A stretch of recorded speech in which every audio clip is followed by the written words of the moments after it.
I'm sorry, 6-point dog Thursday night. 6 points. Is that mediocre or is that good or bad? I think it's Is that about right?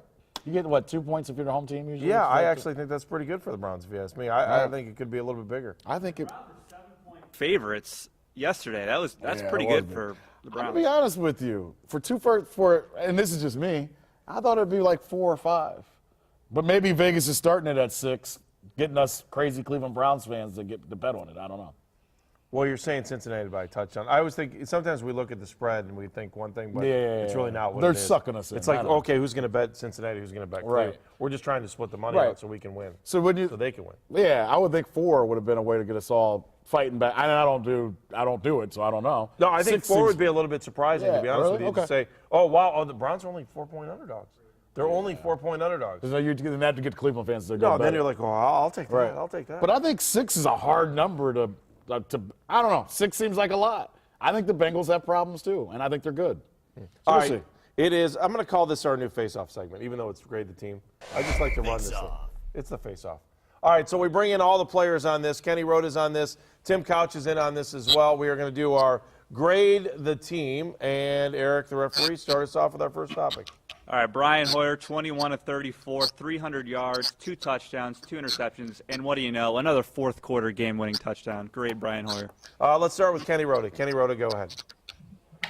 I ended up giving Brian Hoyer a B. I thought there were plays out there to be made earlier in the game that would have kept this more in hand as opposed to having to come back in the fourth quarter. He was late on some throws, behind on some throws, underthrew what could have been a touchdown pass. He did get the win, and I know it's a pass-fail league, but if I'm looking at his overall performance, a 22-17 win I thought should have been a bigger win, so that's why I gave him the B. I went A- on this thing, and I'm teetering on B as we were thinking about this whole thing, and then I went back and thought, no running game, no Gordon, and an offensive line that is really hurting, and no Jordan Cameron. So that's what moved it up to an A-. Tim, what do you got?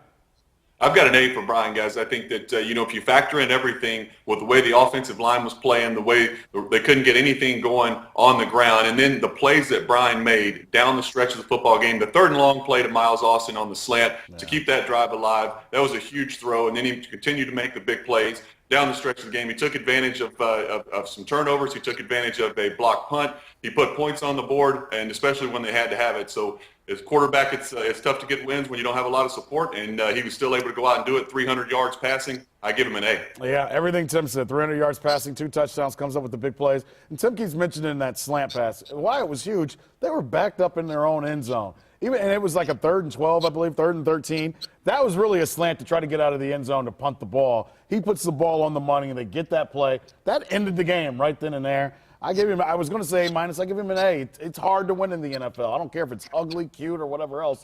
He picked up a victory and threw for 300 yards. Next. Cover your ears for this one. 28 carries, 50 yards. That's 1.8 yards a carry. Ben Tate, the lead back, 10 carries for 3 yards. That's 0.3 yards a carry. Ouch. Andre. You can do all the math you want. It's not about grading the running backs. This is the offensive line. I gave him a B in my grades because I'll give Terrence West credit for the block he had on Levante David. I thought he came up big in the pass blocking. It's not about the yards they're getting, in my opinion. The problem is the offensive line, and we don't grade the offensive line. I thought the same thing. That's why I went B-. And when they needed some yards late and they needed to eat up some clock, they were able to do that. I thought they were just an integral part. I can't – it's good, but it's barely good. And that's where it's just enough. Can you overcome the problems of the offensive line?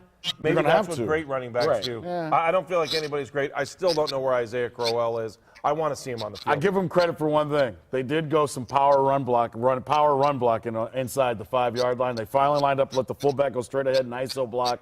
And they said, to hell with all this zone blocking, and they man blocked on the goal line, and that was a good thing. They got a touchdown. The other positive for that running game yesterday had nothing to do with having the ball. It had everything to do with making good blocks yesterday.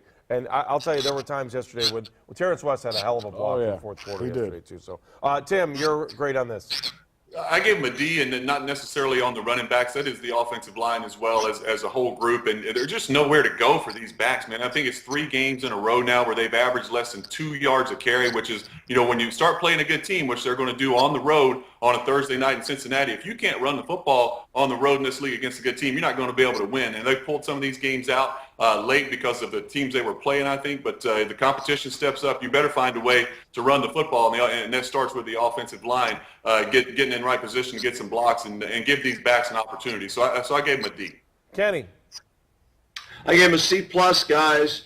I love the fact that they still ran the ball, though, because as we all know, Brian Hoyer's passing game is predicated off what? Play action. So even though you're not gaining yards, you still have to run the football to help him be effective in the passing game, just the threat of the run, so he can go back, play fake, and then roll out, throw back against the grain across the field, whatever it is, freeze the linebackers just enough to open up some space down the middle of the field. And the plus was for the block by West and the catch by West. He made 2 plays yesterday, and I heard Mike Pettin in the post-game press conference say, hey, he had a good week of practice. That's why he got reps, and he had the big block that allowed the touchdown pass for Hoyer, and he had the catch to score a touchdown, so C+. All right, Eric, what do you got next?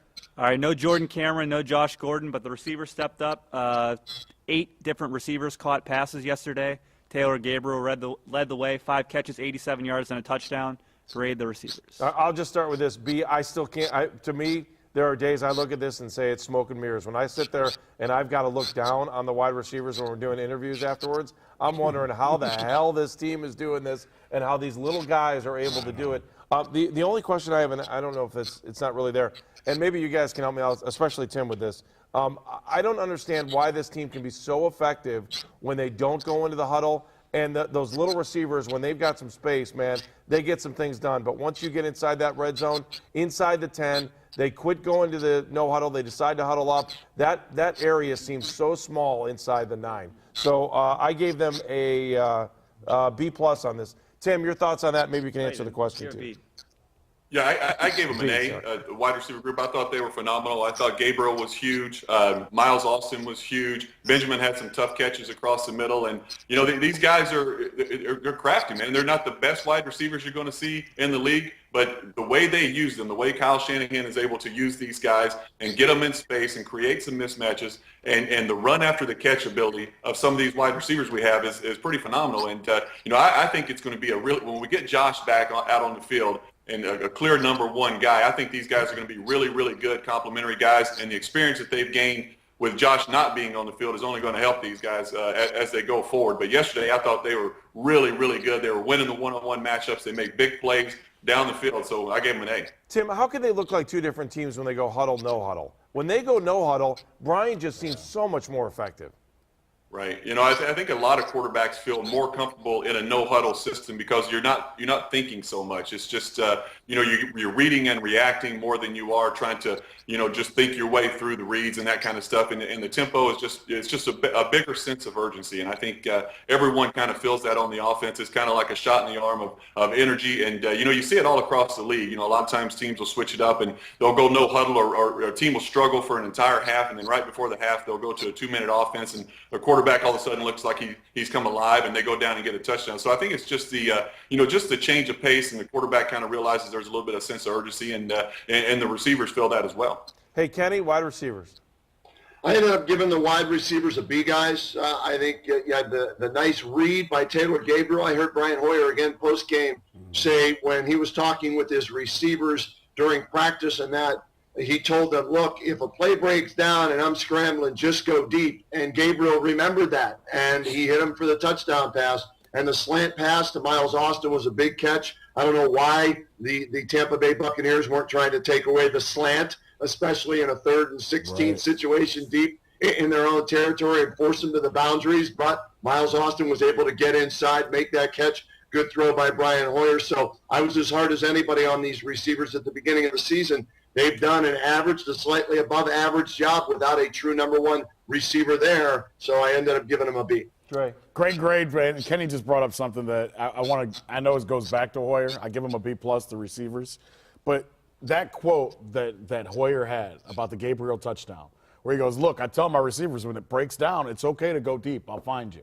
I'll never forget, guys, the first game he started against Minnesota, same thing with Jordan Cameron. And Jordan Cameron, if you remember, Jordan Cameron goes, I didn't know who Brian Hoyer was. And it's Saturday night, it's the night before the game. And he goes, and I got this guy coming up to me saying, hey, work on this. When you run this route against cover 2, it's going to be there. And he goes, it sounded like a coach telling me this. And he goes, and lo and behold, get to Sunday. It's the fourth quarter of the ball game. Minnesota comes out in the cover 2. He runs a corner route for the game-winning touchdown. My point to this is that Brian Hoyer, this isn't no offense to Johnny Manziel or anyone else. Hoyer is like a coach to some of these receivers, and it's showing up in game days, and it's winning games. Out of these, that's 2 starts that we know he won because he went to his guys away from practice and goes, hey, do this when this happens, and I'll get you. I think that builds something within a team that we can't put a grade on. He has these guys, and they believe in him. And how about the fact that they listened to him, too, guys? I mean, Taylor Gabriel, undrafted rookie free agent, and he heard that and remembered it and did it in a game situation. It's one thing to hear it in practice and do it in practice, but to take that and do it in the game with the game on the line, it's pretty impressive for Taylor Gabriel. It really is. All right, Eric, next one. All right, Deshaun Gibson, now 6 picks. He had one yesterday. So did Dante Whitner. And Barkevius Mingo with a sack yesterday. That was good to see. He wasn't great, the though. Browns defense. I'm sorry. You want to I'll start. I'll be quick. I gave him a B. Defense did its job, played to the crowd, got the crowd into the game. Big play by Joe Hayden, big play by Whitner, and Gibson, as you said. Let's not get caught up in the one sack that Mingo had. I'd rather give credit to Sheard as well as Kruger on what they're doing from the outside, personally. Kenny, you gave him a C. I gave him a C+, actually, but that's all right. I gave him a because they did win the game. But they created 2 turnovers. They had 2 sacks, right, guys? So that's the positive. But let's be honest here. On the interception for Dante Whitner, Joe Hayden was beat, and Mike Lennon underthrew the ball, and it allowed Hayden to bat the ball back and for Whitner to pick that off. There were other plays that were out there to be had, and I read Lovie Smith's post-game press conference quotes and everything like that. They missed on a lot of plays that were wide open because Mike Lennon is a below-average quarterback. And you get an Andy Dalton or a Ben Roethlisberger in those situations, they're going to make most of those plays, whereas Lennon did not. But they did do enough to win, so C+ for me. But it was a little scary yesterday that there were guys and they were picking up Buster Screen that were wide open, and Glennon didn't get them the ball. All right, I went B on defense here. 4.3 really scares me. It really does because, rushing? If you let another team average 4.3 on a carry and they're able to run and they stick with it and they've got a little bit more than Tampa does, it's going to create nightmares down the road. That said, I think the defense won the game for them yesterday. They did what they needed. Defense and special teams won the game for them yesterday. So I can't get too down on the defense either here, but there are things that need to be fixed. Absolutely. And there's no question. Tim, defense. I give them an A. There were some things, obviously, that need to be cleaned up. In the first half, they gave up a ton of rushing yards to Rainey. He had like 80 yards in the first half, but he only had 87 for the game. So the second half, they cleaned up that run defense. They had 2 turnovers. They put the Browns offense in good position. And then at the end of the game, when the Browns offense couldn't stay on the field and run the clock out, Tampa had an opportunity to go down and win that game, and the defense made the plays at the end to win it. And that's all you can ask for from your defense, so I gave them an A. All right, 2 more. What else you got for us? Flagging myself. I just saw that plus on Kenny wrote his text. But anyways, wanted to give props to special teams. Billy Cundiff, man, has really had a strong year. 3 for 3 yesterday. And, of course, Billy Wynn blocking that field goal, I think, really gave the Browns momentum. Great special teams. Before we do that, Kenny, you were still talking. I didn't hear what you said. What were you just saying there? On that last drive that Tim was talking about, he's right. The defense ended up stopping him, but thank you, Tampa Bay. 2nd and 1, 3rd and 1, 4th and 1, and they threw the ball all 3 times instead of trying to pick it up after dominating on the ground. So the coaching staff for Tampa Bay deserves some of the blame. Yeah, I'll buy that too. That was when they just went to the offense and just throw it to the tall guy. Right, right. But it had worked earlier in the game, so why wouldn't you do it? It had, but it's like they did it like 3 plays in a row, or just like throw it to the sideline. There was no creativity in their offense. Yeah, all they need to do is run. Special teams. I gave special teams an A+. It was my only A+ of yesterday. Why? Because they were directly effective on 10 points, which is almost half of what the Browns had yesterday. And I'll give them another 3 for blocking the kick yesterday. So, I mean, if you're talking about your special teams being involved directly in 13 points in yesterday's game, That's an A+ for me. What do you got? It was an A. They came up with 2 big plays. Billy Wynn jumping over that deep offensive lineman was unbelievable. And for Billy Wynn, that was redemption. If you guys remember, he was a guy against New Orleans that didn't block his guys. So I give Billy Wynn credit that he's paying attention. And do you guys think that that injury he had may have played into him not being good in special teams a couple weeks ago? Good job, coaching staff. Tim. I give them an A. I thought they were the difference in the football game. And anytime your offense is struggling like they were early in the game, you have to have another part of your team pick up the slack. And I thought the special teams did that with the block punt and the block field goal. So definitely an A for me. Kenny. A for me as well. The 2 block kicks, to me, that was the momentum changer. How many times, and Tim knows this, one play can change the entire game, the momentum of the game. And what happened? They block the field goal, and they go right down, and they score. And we see this week in and week out. It's 1, 2, or 3 plays that really determine the outcome of a game. And the special teams were huge. They saw something on film where Billy Wynn could channel his Troy Polamalu and leap over the guy and block the kick. And he did, and that took 3 points off the board. The block punt led to a touchdown. Like Andy said, that's a total of 10 points. Plus, they were perfect on their field goals, guys, 2 of 2. So there's 6 more. That's 16 points, basically, from the special teams. All righty. Last topic. Let's go. Risto. All right, he got some flack for how he handled the 2 minutes in the second quarter, the last 2 minutes. Great, Coach Pettin. I'm just going to start and make it real quick. B, I'm going to throw this question out at you guys, too, without me getting into it. Did anybody see a reason why it might have been beneficial for what happened at the end of the first half? I know fans are completely freaking out about the clock management at the end of the first half. I could see the other side of the argument where you're saying we don't want to give them the ball back and we're playing for the field goal. I see it. Don't know that I agree with it, but I see it. So tackle that. Otherwise, I give Pettin a B for yesterday. Andre, go. I gave him a B. They won the game. He's got these guys actually playing decent football at home. And I think the one statement he makes every week, he tells his team, we control the volume at home. And I think his team has taken to that. The thing of before halftime, it wasn't great, but it worked out in his favor. So I don't know why we're getting all crazy about it. They got 3 points out of the drive. It was the way I would have done it? No, but he's doing his job, and his team seems ready on Sunday. Do you have a problem with playing for the field goal? Because that's what they were doing. No, right? I don't have a problem with that. Okay. I don't at that point in the game. Kenny, why don't you go?